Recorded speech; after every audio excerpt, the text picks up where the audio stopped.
The United States is keenly awaiting the launch of its FedNow payment system, which is expected to go live in a few days from now. Developed by the US Fed, it is being touted as America's answer to the host of issues and pain points that plague the global payment infrastructure. But did you know that in November 2019, Google had written to the US Fed asking it to design the instant payment systems FedNow on the lines of India's UPI? Developed by the National Payments Corporation of India or NPCI, Unified Payments Interface or UPI is an instant payment system. Launched in 2016, it has become a way of life for people of this country. There were 300 million monthly active users as of November 2022, a number close to the US's population, and it's going global now. The central government went one step further to expand the UPI's reach last week, with Prime Minister Narendra Modi announcing during a visit to France that the payment medium will soon be made available in that country. UPI's proposed entry into France comes just months after India and Singapore inked a pact in February to launch cross-border connectivity between the UPI and its Singapore counterpart, PayNow. India has different kinds of agreements across several nations when it comes to UPI usage. On 10th of January, the NPCI announced that non-resident individuals with bank accounts in India will be able to use UPI using their local phone numbers from 10 countries. They are Singapore, Australia, Canada, Hong Kong, Oman, Qatar, USA, Saudi Arabia, UAE, and the United Kingdom.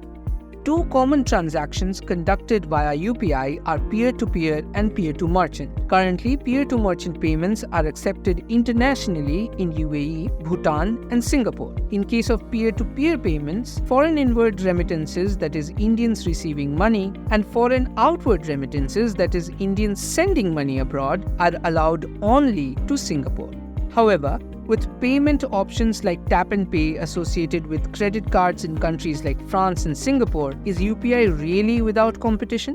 Talk about tap and pay credit cards, we're generally referring to peer to merchant transactions. I think where UPI is really going to create a big dent, where it's going to get widespread adoption, is in the peer to peer transaction segment. And I think that's a place where it does not have a significant amount of transaction. The speed at which the transfers happen, the convenience with which money can be transferred, I think that is unparalleled. What is the basic parameter of determining the success of UPI in developed as well as developing nations? 2-3 metrics we will have to determine, and it has to depend on the country to country in terms of how deep is their financial market and the depth of financial access as well. If you look at, let's say, Europe or the US, most of the population has access to a debit card or a credit card. They're well banked. So the metrics here will have to determine how much of digital disruption can something like a UPI bring to them, and how much of time, money can they save over a large period of time, and convenience of real-time transactions. That's one. Whereas if you go to a developing nation, the metric is completely different, right? The value is less important than the volume of transactions. And can it also serve small ticket size transactions, which is very important for developing nations? But experts do point out that the iron grip of major card companies like Visa and MasterCard on potential UPI markets like the US and even parts of Europe will be one of the major challenges for UPI's global expansion plans. One is India moved from a cash-driven economy to a digital, digitally transacting economy. Cash was highly inconvenient, so we moved from a very inconvenient system to a very convenient system.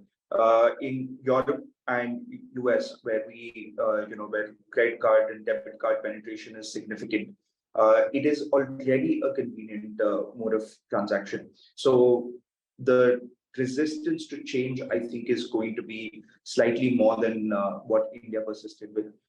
The larger challenge is going to be is can they actually get into the cards network market, which are so well entrenched?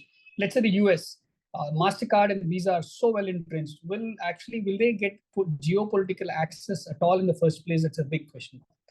This lobby is so strong, and we would also remember how they lobbied hard against the launch of our own RuPay. NPCI, which hosts the UPI, does not have its own treasury. Unlike a card company which has its own treasury, what it means today is a UPI is dependent on bank-to-bank transaction, and that creates delays as well as adds a cost layer. So payment system like UPI, where customers are charged zero per transaction and instant payments happen, has not been favorable for the banks or any of the stakeholders. They don't make money at all. Experts, therefore, are largely upbeat about UPI's potential in recreating its India success overseas. However, they also point out to the possible challenges it might face from card majors like Visa and MasterCard. If you like this video, share it and subscribe to Business Standard. For more news, views and insights, log on to www.business-standard.com. Do also follow us on YouTube, Twitter, Facebook, Instagram, Telegram and LinkedIn. He's about to land his dream job.